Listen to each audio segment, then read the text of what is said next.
welcome to the very first episode of Nerd Impact's Incoming Weekly. This will be our ongoing weekly news show where we'll fill you in on all the new things floating around the internets. Some exciting news this week. The one that I have at the top of the list here, which is probably, at least to me, the most exciting, is apparently Jonathan Majors is going to be in Ant-Man 3, and rumor has it, be it this rumor is coming from Deadline, so there's a pretty good chance that it is in fact true, is that Jonathan Majors of Lovecraft Country, which he's fantastic in, is going to be Kang the Conqueror. It's super exciting news. It'll be premiering in Ant-Man 3, which at first glance you might think sounds kind of weird, but considering that Ant-Man is the character that introduced us to time travel in the MCU, it actually makes a lot of sense. And the department, the heads over at Marvel have said that it's going to be a their streamline in Ant-Man 3 is that they're trying to bring in other elements to bring make Kang the Conqueror is going to end up being in. They're trying to put him on the level of like Thanos as like the next big bad, and introducing him to in Ant-Man 3 will be a surprising way to a lot of fans. Yeah, and that it's a lot of people won't be expecting an Ant-Man movie to be the major arc point for the new upcoming Phase 4. For Phase 4. So I mean that's super exciting in itself, and is that the actual Marvel itself is saying that it's really going to be the way that Ant-Man 3 will be presented. It's going to be a real feast for the eyes and opening up to the world and giving Ant-Man's going to be a lot bigger presence. So for those that don't know, Kang the Conqueror is a very big Marvel Comics villain. He's a time traveler, so we've seen many different iterations of him. I think Rama Tut in ancient Egypt had some ties to the man who would later become Apocalypse. Right. In that era. Immortus at one point in his life. The Crimson Centurion or Scarlet Centurion? Yep. Something Yes. like that. As well as a younger version of himself in the comics finds out that one day he's going to be this great villain and tries to make up for it by becoming the hero Iron Lad. Yeah. Yeah, his Kang the Conqueror's links to He's a descendant of Reed Richards, apparently. Yeah, it's supposed, and that's apparently something that they're looking to introduce. They're already looking to introduce the Fantastic Four into the next phase. So that would be a really remarkable way of yet again another way of of Kang the Conqueror and Ant-Man kicking off and tying in the next franchise. If they use that as a background, there's no telling of where that'll be able to go to. With Kang the Conqueror being a time traveler, and also being linked to the Richards family, that would be it could be something a lot broader than we've seen in Marvel up to this point. Mm-hmm. It could be a lot different. Getting delving more into their multiverse, I think we're gonna see a lot. As far, I hope they don't go as super heavy into time travel, as use that as the main crux of the entire going forward. I don't think they will. I have a feeling it'll more just be this is how Kang got here. Yeah. And what he's trying to do. Because Kang in the future of the Marvel Comics future also at some point became like ruler of the Marvel universe and is basically trying to make sure it stays that way. Yeah. One of his more popular comic runs was when he created his own. He created his own universe, his own kingdom to rule, where he is the all-present power in the universe. Kang the Conqueror. He kind of created his own universe to be able to do that. And he is a rival of Doctor Doom, so that could be cool to see on screen if they get there. No, I'll be excited. It's about time. See, we haven't had a good Doctor Doom since the '90s, and only certain people will even know what I'm talking about. But yeah, it's time for some. It's about time for Marvel villains to really, really step up their game. We're gonna have that. All right. So also this week, a Mandalorian season 2 trailer dropped. Oh, Nick, you're a huge Star Wars guy. What did you think of this trailer? I am super excited. I love how they describe the Jedi as like sorcerers in the trailer, and it's like, you got to bring this baby to Nick. You got to project more. It's not picking you up. Fine. I'm super excited for the Mandalorian season 2. I watching the trailer, it just puts you in awe because they speak of the Jedi as these sorcerers and that they're old foes of the great Mandalore, and they're like, you need to bring this baby back to, or this child back to our enemies. And he's like, really? Yeah. I love the ending towards the end of the trailer when you know that the Mandalorian's just about to take out all these guys, and the child just closes his little Oh yeah, the little basket. Yeah, no, it's great. I didn't get to see. I haven't yet to watch the first season of the Mandalorian. It's good. I'm so sorry that you already know about Baby Yoda, dude, because experience. I'll be honest with you. That's almost kind of half the reason why I didn't watch it. Like, I was already like oversaturated with it before I even really had the chance to get. Me and it. Nick, when we watched it, didn't know because they kept that super tight until the first episode dropped. We watched it. The end of that episode, man, when they're like, he's like, I thought it was supposed to be 50 years old, and the camera pans over and shows Baby Yoda. Yeah, to be a part of that experience, it was.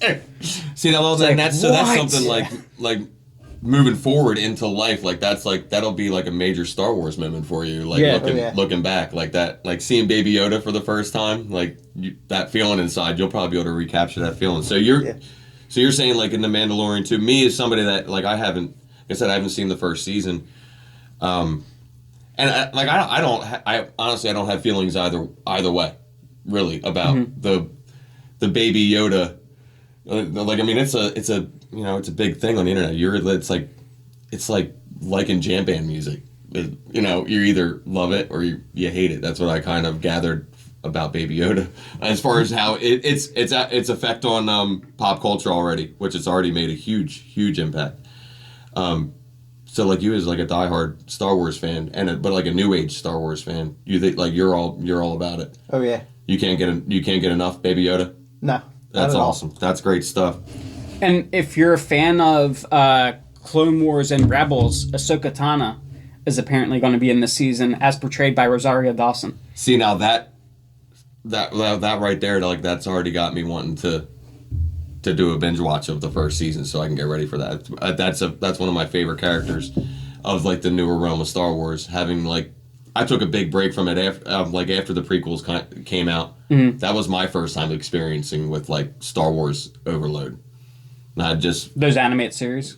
Right after Clone Wars came out, like, and I really liked that, and introduced me to some characters that I really like now. And then I got to read some comics, but I kind of stepped away from visual media of Star Wars after like Clone Wars. I kind of like stepped out for a little while, and I got more into like reading like the original Marvel run of Star Wars, which I already had a lot of the comics, but I more collected them. I didn't really read too many of them. And I really started getting into the comics of the Star Wars, and then seeing that they were coming out with new Star Wars comics at the same time based off of the animated series that Cartoon Network was starting, and seeing some of those new characters that I seen introduced in Clone Wars, seeing them in the comics was pretty cool. So like then going back, I haven't even really seen much of the newer animated Star Wars stuff that's come out in the past couple of years. So seeing some of those characters come out in The Mandalorian, that could be really cool. Like I like I said, I didn't get to know a lot of them too much as far as visual media is concerned. Seeing them come out in live action, that'll be pretty cool. Well, and at the end, Rosario Dawson. Yeah, right light spoiler, but at the end of the first season, they also introduced the Darksaber from, was it Rebels? Yeah. Nick, that had the Darksaber? I don't know. See, now that's a series. Like that's one of the series I'd really like to check that out. Yeah. I missed out on that. It's like I believe the Darksaber isn't it like a Mandalorian lightsaber? Yeah. I only know that because I've seen them talk about this character on some reviews online. But that's what I understand. Like most of his, not only his sword, but like it's his some of his helmet, like his outside gear, his armor is made of special rare metal. Okay, I was gonna say because he looks Mandalorian in stature and like the way he appears. Mm-hmm. You know what I mean? Oh no, he is. Well, he was raised by the Mandalorians, right, Nick? Yeah, no, he is. I think he's the last one. Or that's a whole nother video to go into all that. But no, the Darksaber is not associated with him. The Darksaber, you have to watch. I think it's in Rebels where they get into the Darksaber. But again, that's a mass theory video. Little teaser for you. Upcoming. Things to come. I'm making note of that right now. I'll be looking into that Darksaber.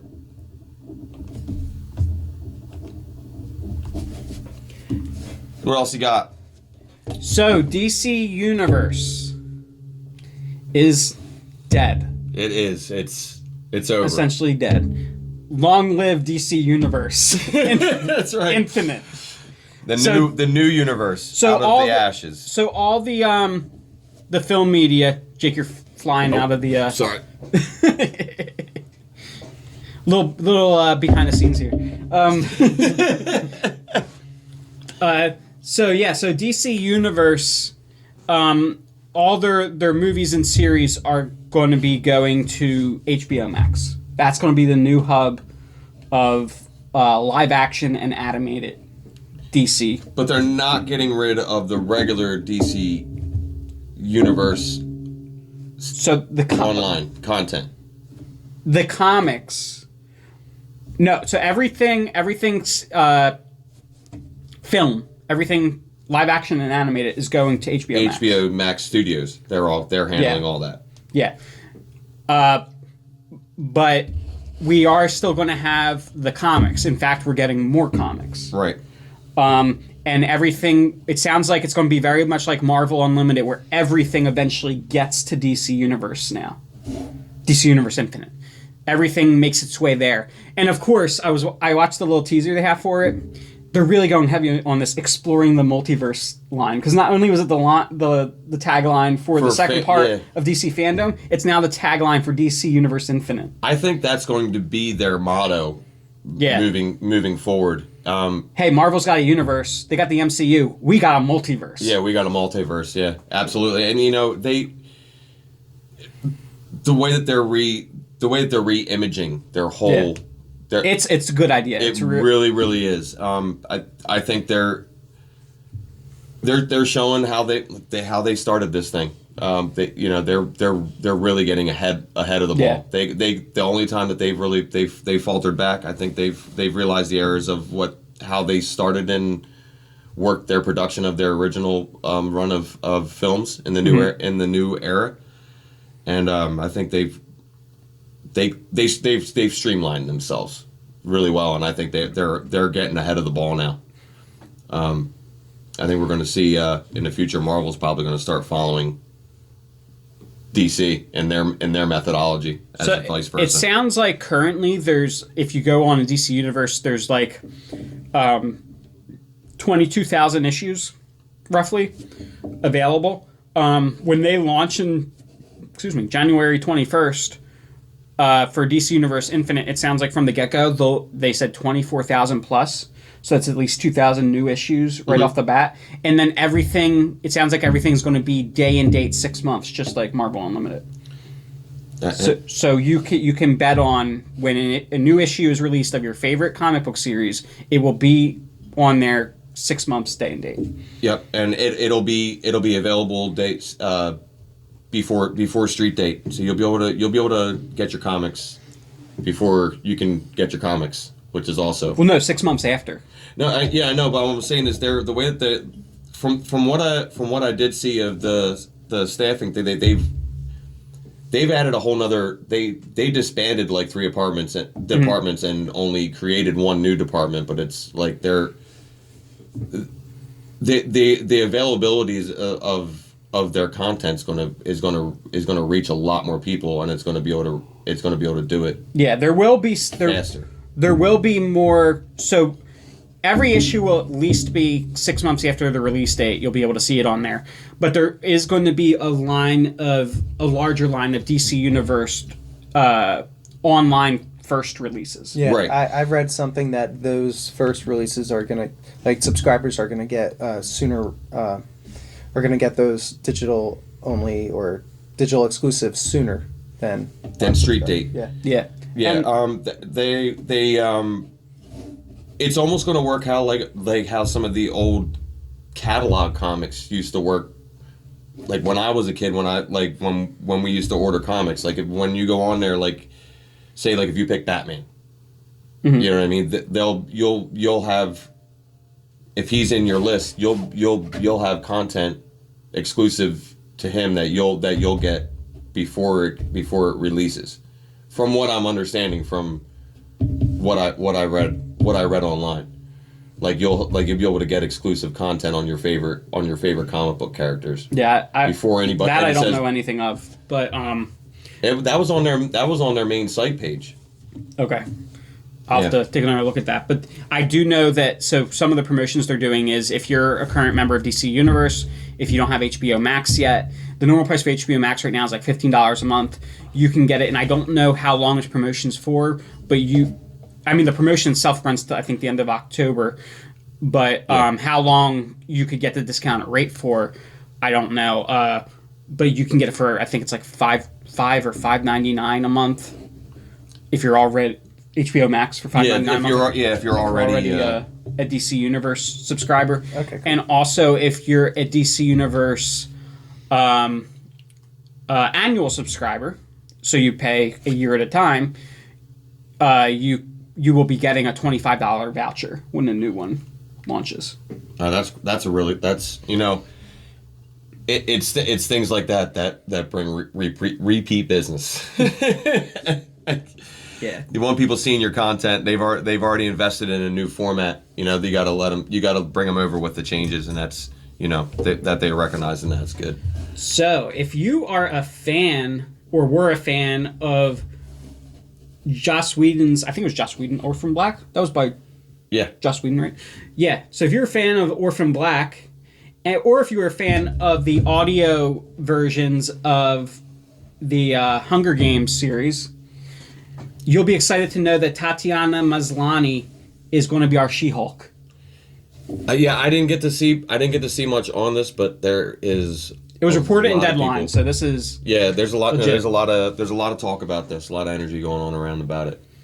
So for those that aren't as big into comic books, She-Hulk is the cousin of Jennifer Walters, the cousin of Bruce Banner, and lawyer, who receives an emergency blood transfusion from Bruce, and it turns her into her own version of the Hulk. She was also the last main Marvel character to be co-created by Stan Lee. Absolutely. And he was a big fan. It was something he wanted to see. He always wanted to see on the big screen. That was in I have a feeling that his spirit will be alive and well in this run. I didn't get to do much research on it. What's their plan for She-Hulk? She-Hulk will be a Disney Plus series set firmly in the MCU. Okay. Mark Ruffalo is even rumored to be making at least some kind of appearance on the series. That'd be great, man. That'll put that. But this is a canon show being produced by Kevin Feige, so that's good, man. Or at least he's at the helm. Can't say. Don't take my word for him being the producer, but I'm pretty sure he is. So that's a pretty cool one. It'd be exciting to see what villains we can see pop up in there. Maybe we can finally get an appearance from the leader that was teased in the Incredible Hulk movie. Yeah. A while back. Oh, was that that actor's not doing much. No. Other than, well, he's pretty awesome. Probably because of that? Well, no, he's pretty awesome, actually. I do really like him. I can't remember his name off the top of my head. I'm drawing a blank, too. But he's really good in Watchmen. Mm-hmm. I forget the name of his character, but he wears like a mirror mask. Yeah. Yeah, I can't remember either.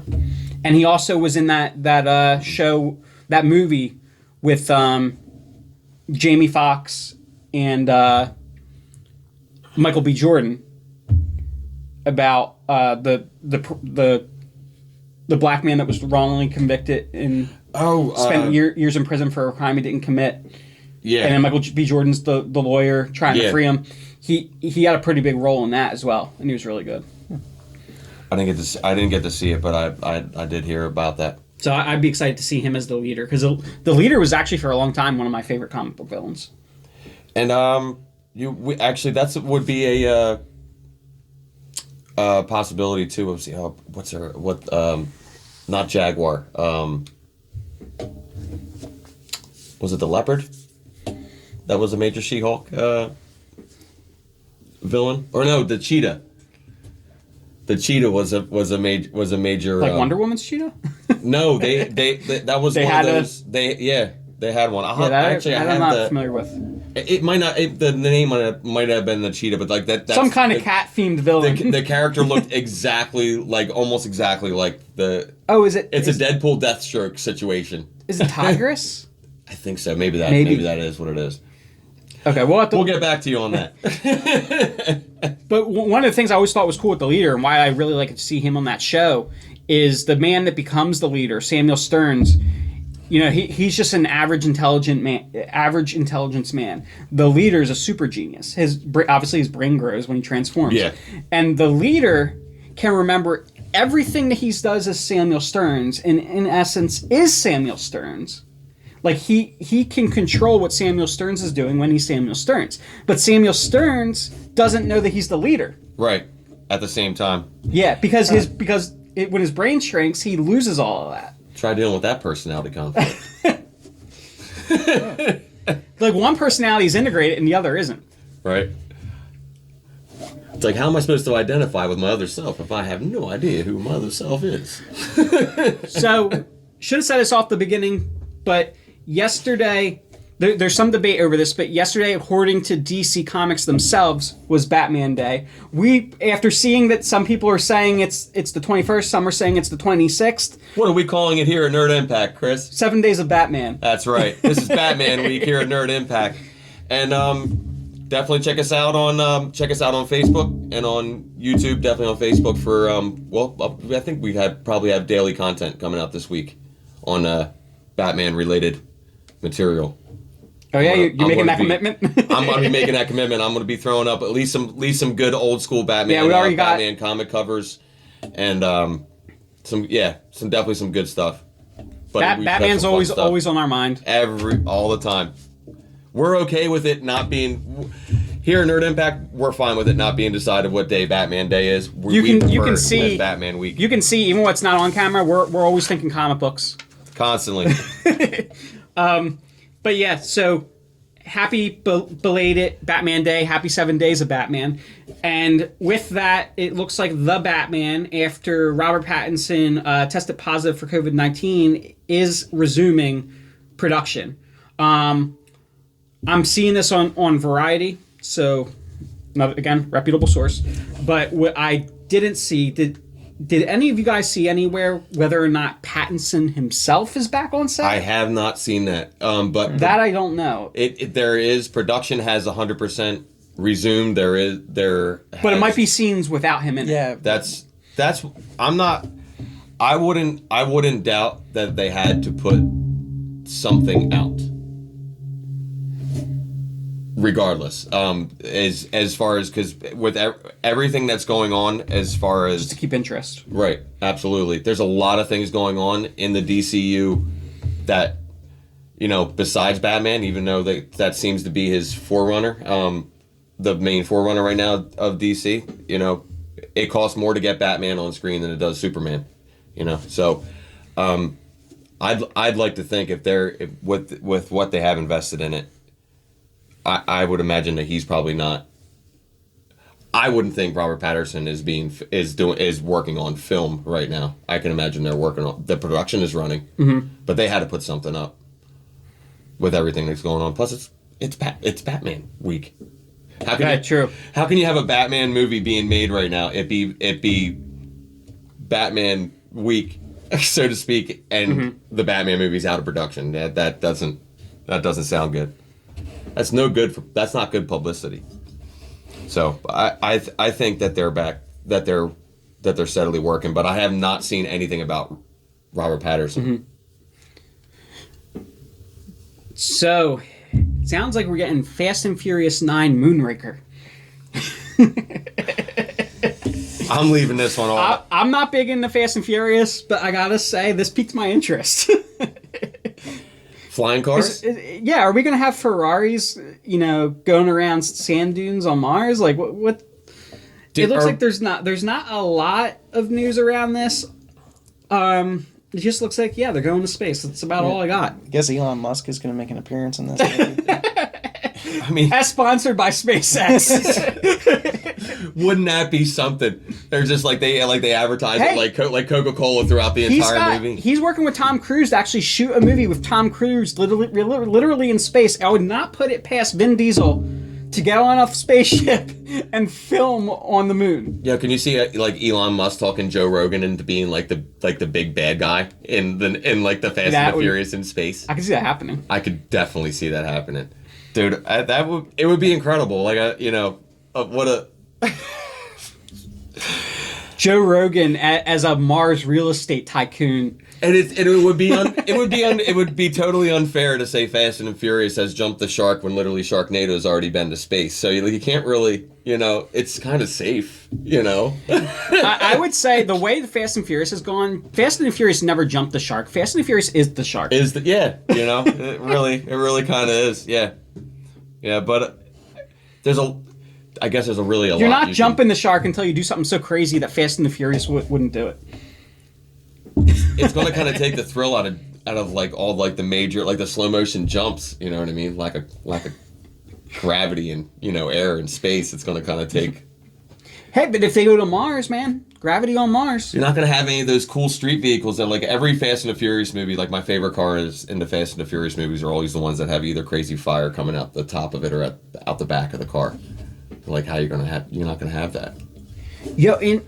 On Mars, isn't there and don't judge me if I'm wrong on this, but I thought I remember something about Mars has rivers, water on Mars is methane. There's rivers or lakes of methane. Yeah. So, they're so there's a lot of fuel there for some cool races. Look, you're already they're just almost taken to space. You're already coming up with the next Fast and the Furious. Now they're on Mars. We've jumped the shark. We've officially taken Earth out of the equation. Well, I'm assuming they're going to space to go somewhere that has gravity where they can have street races. We're gonna be in 2030. We're gonna be Nerd Impact in space. Do you remember when Fast and the Furious movies used to be trash and on Earth? No, that's when we'll be filming from Mars. Remember when gravity was a thing? Remember when gravity was a thing and Tokyo Drift was something? Went with it. 2030, we're going to be filming from Mars, and it's going to be Nerd Impact, Brace for Impact.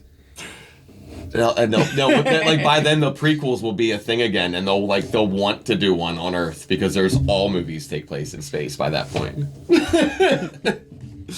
Cars don't have engines. Yes, they do. We're back on Earth now. Nick, you got some video game news. So PS5 had their games showcase, which they revealed some awesome titles like Hogwarts Legacy, which is a Harry Potter universe game that takes place at Hogwarts back in the 1800s, and the trailer for it showcased different areas in the Harry Potter world other than Hogwarts that presumably will be able to be visited at will. if this is going to be a free roam RPG. And then we also had a trailer for a game which piqued my interest. It was two assassins caught in a time loop, and the game's called Death Loop. Yeah, they're two assassins against each other, caught in a time loop. That's pretty wild. Yeah. So is it like Looper, the video game? Are they actually the same character? No, they're not the same character. At least I don't think so. Are they both played by Joseph Gordon-Levitt and Bruce Willis? Yeah. I think one of them's a girl and one of them's a guy. Okay. That's pretty cool. But yeah, the premise of the game really caught my attention. Yeah. And then at the end of the event, they... So, Nikki, as you were saying, at the end of the event... At the end of the event, Sony, not surprisingly, surprised us with the PS5 release date and price reveal November 12th at $500 for the standard edition, $400 for the all-digital edition. So then they followed up with a post saying that pre-orders would go live the next day, yet if you were watching the event, heard the news that the release date dropped, and you went to, let's say, Best Buy, Walmart, basically any store to pre-order it, you know that those stores opened their pre-orders way too soon. People jumped on it, and it's already, pre-orders are sold out. But if you kept up with news, Sony said that more pre-orders will open up. As of shooting this video, I have not seen that happen yet. So if you see this video and Sony's still claiming that PS5 pre-orders will go up, I suggest turning on all your notifications for the various stores. They have notifications set up to let you know when pre-orders will open. So are you saying they're going to have a version of the PS5 that doesn't even have a disc drive? Right. Yes. It's all digital. But they're going to have a version that also has a disc drive. Yes. Is that one backwards compatible? They are... Only to the PS4, right? I believe Sony said that most PS4 games they've tested and are backwards compatible with the PS5. There has not been any official news of backwards compatibility beyond that point I believe. Unless they flat out slapped it down, I'm not sure. I'm sure there'll be lots of digital versions you Yeah. can get of previous games. Yes, I believe so, yeah. Nice. We'll have to wait. We'll have to wait and find out. I'm like yourself, Massey. I was a little hesitant. I'm like, wait a minute. I'm like, an all digital. How's that work? I was like, but I mean, at the same time, that's how you do most of it. That's now, the old man in me, though. Yeah, I know. Well, Xbox has talking to me, same. dude. I had my own, Mario Duck Hunt that I opened up out of the box. Like I didn't buy it at a yard sale. Like I had a NES brand new, so with the orange zapper, not that great bullshit that didn't work. My first system that I literally bought myself was N64. But yeah, I'm like Actually, being it's over from. All right, guys. Thanks for tuning in for the very first episode of Incoming Weekly.